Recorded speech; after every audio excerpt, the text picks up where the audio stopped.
Greetings and God bless. I just wanted to talk about how there's this misogyny that's it has a new flavor. It's a misogyny of the gay and biologically male trans community. And it's erasing women and girls, and it's influencing girls to get surgery and um, take hormones and whatnot. And it's I don't know what's going on. I mean, there's money. It's a new model for the medical industry because people are now, they know how to cure themselves of cancer and different, diabetes and whatnot.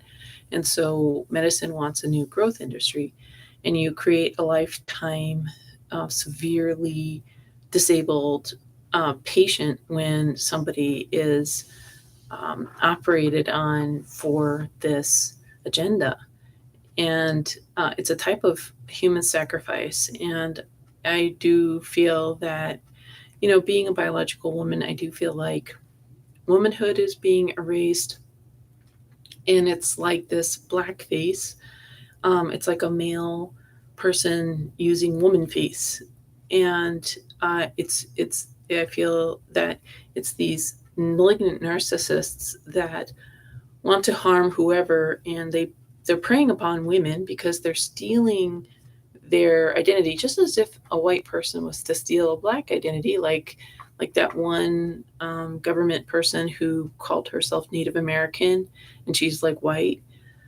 So um, people are appropriating the oppressed um, credential in a way. So these men are appropriating women's experience of sexism and oppression.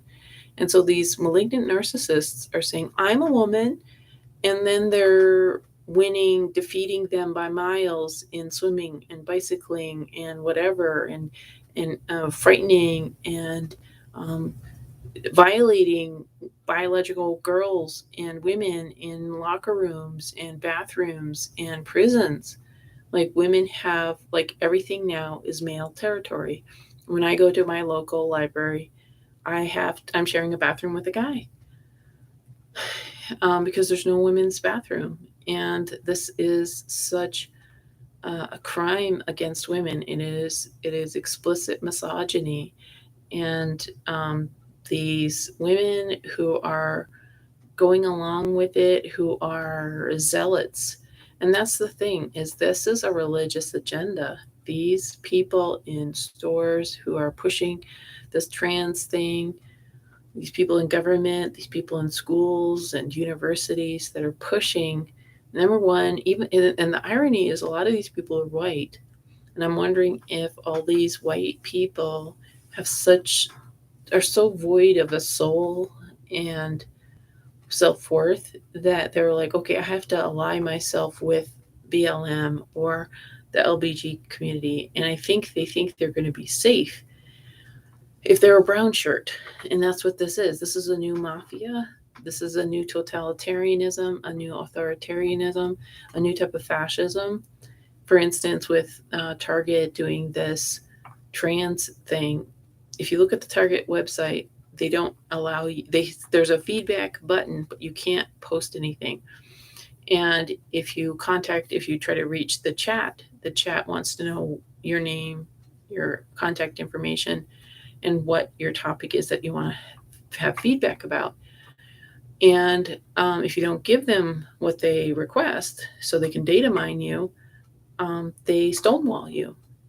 So they are actually doing the very thing, like in gay history, Stonewall is a big moment when drag queens stopped tolerating being beat up by cops.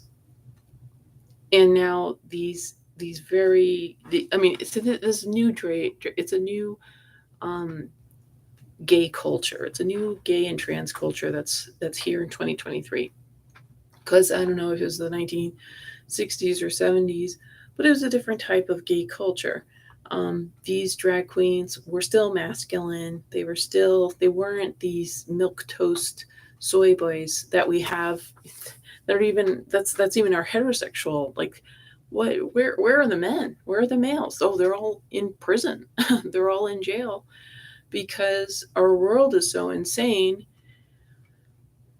and it's been shaming and blaming males, men, boys, and making their heads crazy and putting them on drugs probably and driving them to, I mean, of course everybody's responsible for their action, but I do think there's a whole societal influence. And I think because there's not a whole lot of men that you see in a city, like in a major city, you don't see a whole lot of biological men, and like just like full testosterone that have been allowed to be what a man is. Like when I moved to Montana, I'm like, oh wow, these type of men are very different than the males I've seen in New York City or San Francisco or Portland, Oregon. Like when men are allowed to be outdoors and physical and masculine, they're just bigger and taller, and they know how to handle guns. And I'm wondering if, maybe there have been these kind of men, but they get targeted in cities because I think somebody's always looking for a fight. Like somebody's always looking for somebody to do some power trip on. I just find, I mean, when I was living in San Francisco, I felt that way when I was walking on a sidewalk or whatever. Like I felt like I had to look very tough because people are looking to get a piece of you, and this was even in the 90s. So what I'm realizing with the latest activism of the past few years, and this is actually, no, I would say this started probably with the Obama administration, and it was set. The stage was set with the Clintons, like this kind of victimhood matters more, like, and it's this politically correct victimhood, and anybody who's shouting about like they deserve whatever, and they're angry, and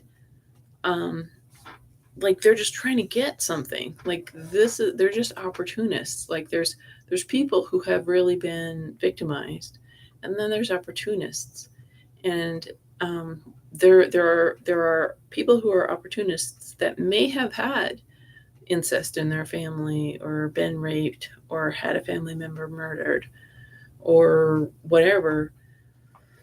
But there's some people who have had those experiences where it didn't really bother them, like where they're malignant narcissists and they're just malignant narcissists regardless of like what happened. Like good things could have happened or not.